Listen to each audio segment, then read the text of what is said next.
નવનીતભાઈ, સૌથી પહેલાં તો આપણી પાસેથી હવે એ જાણવું છે, કારણ કે અત્યારના એક એવો વિડીયો વાયરલ થયો છે જેમાં એવો દાવો કરવામાં આવી રહ્યો છે કે આપ જયરાજભાઈને મળવા માટે જેલમાં ગયા છો, તેમની મુલાકાત કરી છે.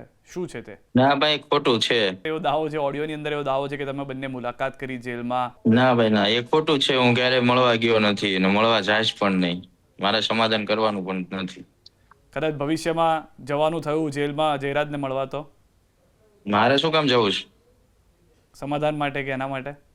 નહીં નહીં, મારે ક્યારેય ભવિષ્યમાં સમાધાન કરવાનું છે જ નહીં. અચ્છા, અત્યારના તો તમે જે આ જે વિડીયો વાયરલ થઈ રહ્યો છે, જે લોકો કદાચ એમાં વિશ્વાસ કરતા હોય, એ લોકોને શું કહેશો આપ? એ ખોટું ફેક છે, એના ઉપર વિશ્વાસ ન કરે. હું લાઈફ ટાઈમ ક્યારેય એની જોડે સમાધાન કરવાનું નથી.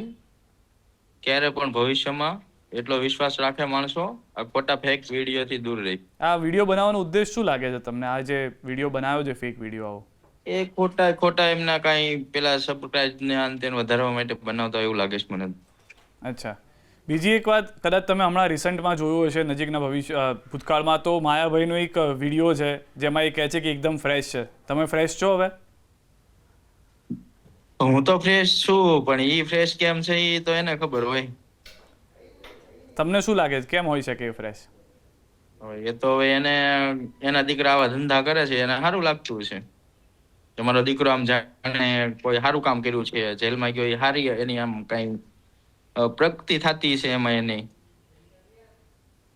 એમને ગીતાનો ઉદ્દેશ પણ એમાં કહ્યું છે કે જે થયું હતું એ પણ બરોબર છે, જે થયું છે એ પણ બરોબર છે, જે થવાનું છે એ પણ બરોબર છે. એમના વિશે કંઈ કમેન્ટ કરવા માંગશો તમે? હા, એ તો જે થવાનું છે એ બરોબર થવાનું છે, જે થયું એ બરોબર છે, ને પેલા જે થયું એને બરોબર લાગતું છે. એટલે કઈ ના કઈ એમાં પણ એનો રોલ હોય એવું કેવા માંગે છે ને. એને ખ્યાલ જ હોય ને, તો જ પાછળથી ફોન કરે ને સમાધાન માટેના.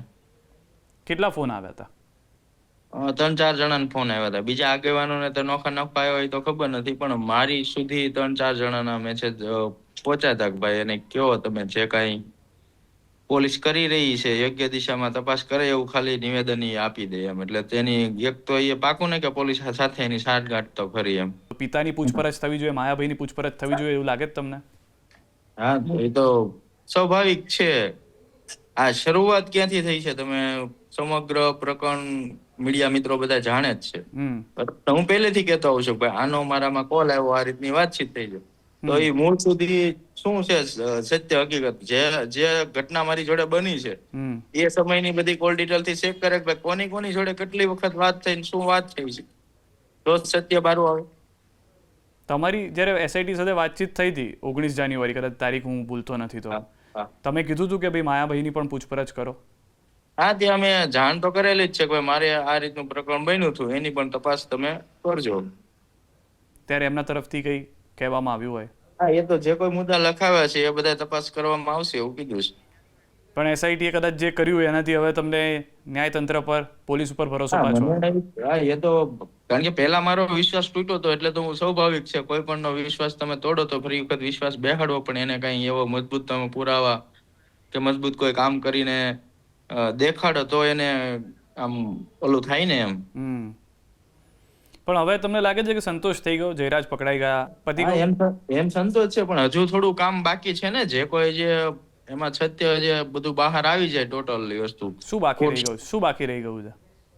હજુ અમુક માણસોના કોલ ડિટેલ્સ છે ને અમુક મારું લોકેશન જે આપવા વાળા છે, કારણ કે જે આરોપીઓ છે એને તો હું ઓળખતો નહોતો, એ પણ મને નહોતા ઓળખતા, તો મારા સુધી પહોંચ્યા કઈ રીતે એ લોકો?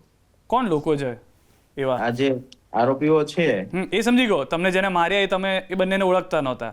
તમારી લોકેશન ને કોલ ડિટેલ્સ અથવા તો તમારા જે નંબર ને બધું આપ્યું એ બધા કોણ લોકો છે?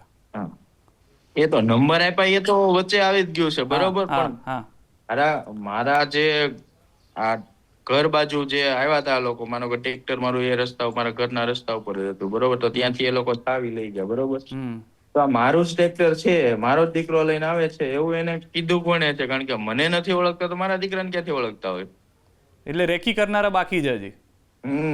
એ કોણ હોઈ શકે તમારા ધ્યાનમાં કોઈ? એ તો અમારા ગામના જ છે કોઈ ના કોઈ. જે રીતે જેમ તમે જયરાજ વિરુદ્ધ 15 જેટલા પુરાવા ભેગા કર્યા હતા, આ જે જાણભેદુ લોકો છે તમારા આજે ગામના, આજે આજે કોઈ અમારા ગામના ને 2 જણાને પૂછપરછ માટે લઈ ગયા છે. શું નામ છે? એક બારું આવશે. 2 જણાની વાત છે. હવે નામ તો હવે શું છે બહુ ખ્યાલ નથી, પણ 2 જણાને લઈ ગયા છે. એસઆઈટી આજે લઈ ગઈ છે, જે 2 લોકો હતા હા તમારા જ કેસમાં. હા. અચ્છા, અને એની ભૂમિકા શું હોઈ શકે છે, તમને શું લાગે છે? એ તો કઈ ને કઈ તપાસમાં આવ્યું હશે. હવે હું તો કેમ કહી શકું કે આ હશે કે આ હશે. ના, એટલે કદાચ આ તો તમને કદાચ ખ્યાલ હોય, ગામમાં એક જ ગામમાં તમે સરપંચ પણ રહી ચૂક્યા છો, કદાચ ચર્ચા વર્ચા થઈ હોય કંઈક. હા, એ લોકો આરોપી જોડે કઈ સાંઠગાંઠ હશે એ લોકોની. તમારી ડિટેલ કદાચ આપી હોય એવું લાગે છે. હમ. તમે મંત્રીઓને પણ મળ્યા હતા, નેતાઓને પણ ગાંધીનગરમાં મળ્યા હતા. હા, ગઈકાલે મળ્યો હતો. શું વાતચીત થઈ? કઈ નહીં, અમારે જે કઈ જે ઘટતું છે એ યોગ્ય દિશામાં બધી તપાસ કરાવશે. જે કોઈ બાકી હોય આમાં જરાક પણ કોઈ સામે લેશે ને કોઈને છોડવામાં નહીં આવે. અને એને એ લોકોને દરરોજના રિપોર્ટ જાય છે, એવી વાત કરી છે. તો એમની સાથે પછી એવી કોઈ વાતચીત થઈ કે ભાઈ લોક ગાયકના દીકરા છે, થોડું કંઈક ઉપર નીચે થઈ શકતું હોય, કોઈ એવું કંઈ કીધું તમને? એવું મારો સમાજ ક્યારેય કરશે નહીં, કરાવશે પણ નહીં. મારા સમાજના દરેક આગેવાનોને મેં પહેલેથી જ કીધેલું છે કે આપણે સમાધાન બાબત ક્યારેય કોઈને મારી પાસે આવવું નહીં, મને એ બાબત વાત પણ કરવી નહીં. બરોબર? એક અમારે દાખલો બેસાડવાનો છે કે ભાઈ ભવિષ્યમાં આવું કરતા પહેલા 100 વાર વિચારે. કોઈ પણ સમાજનો દીકરો હોય, હું એમ નથી કહેતો કે અમારા સમાજનો, કોઈ પણ એક દાખલો બેસવો જોવે કે એને કાયદાનું ભાન કરાવવું જોઈએ. આપણે કદાચ 2-3 દિવસ પહેલા વાતચીત થઈ ત્યારે તમે કહેતા હતા કે 60% જેટલું પતી ગયું, 40% જેટલું બાકી છે. એ 40%માં કોણ લોકો હજી તમને પૂછપરછમાં બાકી લાગે છે? આ જવાના આજે શરૂ થયું છે. 2 લોકો જે ગયા તમારા ગામમાંથી. હા, હજુ 2-3 બાકી છે હજુ ગામમાંથી. તમને એવું લાગતું હોય કે ભાઈ જેમ કે સિદ્ધાર્થની તો પૂછપરછ થવી જ જોઈએ આ કેસમાં, એની તો કંઈક ભૂમિકા હોય જ છે કે એવું કોઈ નામ સાથે તમે કહી શકો? ના, એ તપાસનો વિષય છે. નામ અત્યારે આપીએ તો કઈ પુરાવા સાથે છેડા કરે એટલે એમનું નામ નહીં આપવું.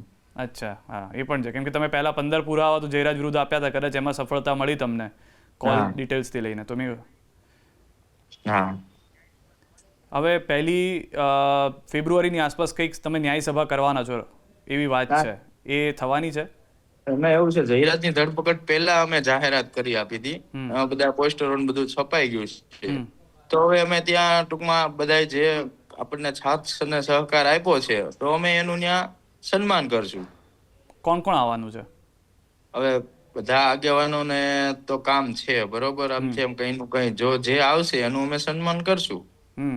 એક વાત જી વાત પૂરી કરી પછી આપ આવે. એટલે કોઈને ફરજિયાત અમે આવવું હોય એવું નથી કીધું, બરાબર? એટલે જે કોઈ હશે, જે કોઈ આવશે એમનું અમે સન્માન કરશું, સરકારશ્રીનો આભાર માનશું, અને પ્લસ ત્યાં ભજનનો પ્રોગ્રામ પણ સાથે રાખી દીધો છે.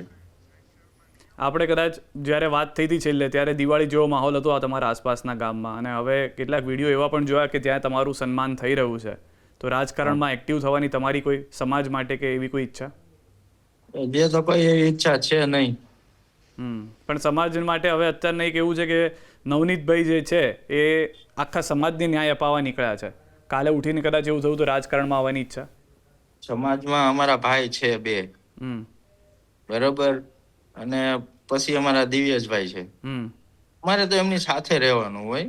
રાજકારણમાં અમારે આવવાની જરૂર ન, અમારા ભાઈઓ છે. તમે સરપંચ રહી ચૂક્યા છો, અનુભવ છે તમને, એટલે પૂછી રહ્યો છું. હા, એ તો છે અનુભવ, પણ આપણને એટલો બધો રાજકારણમાં ઇન્ટરેસ્ટ નથી.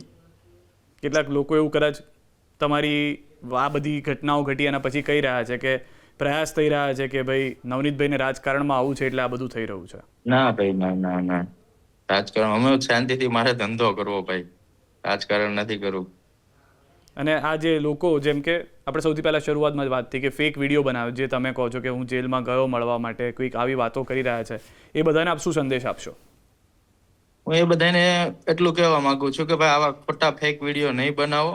જે હોય સત્ય હોય એ તમે જાહેર કરો. ખોટા એકબીજાના વિડીયો વાયરલ કરીને એકબીજાની ઓલી ન કરો. અને જે એકબીજો સમાજ જે ટીકા ટિપ્પણી કરે છે, અને અમારો સમાજ કોળી સમાજ હોય કે આહિર સમાજ હોય, તો એ લોકોને પણ હું રિક્વેસ્ટ કરું છું કે ભાઈ આવી ખોટી એકબીજા સમાજની કોઈ ટીકા ટિપ્પણી ન કરો. આ જે છે મેટર છે જયરાજની જોડે છે, બરોબર, નહીં કે એ આહિર આખા સમાજની જોડે, બરોબર. અને એ પણ હું બે સમાજને આભાર માનું છું કે આટલી મોટી મેટર બની છે.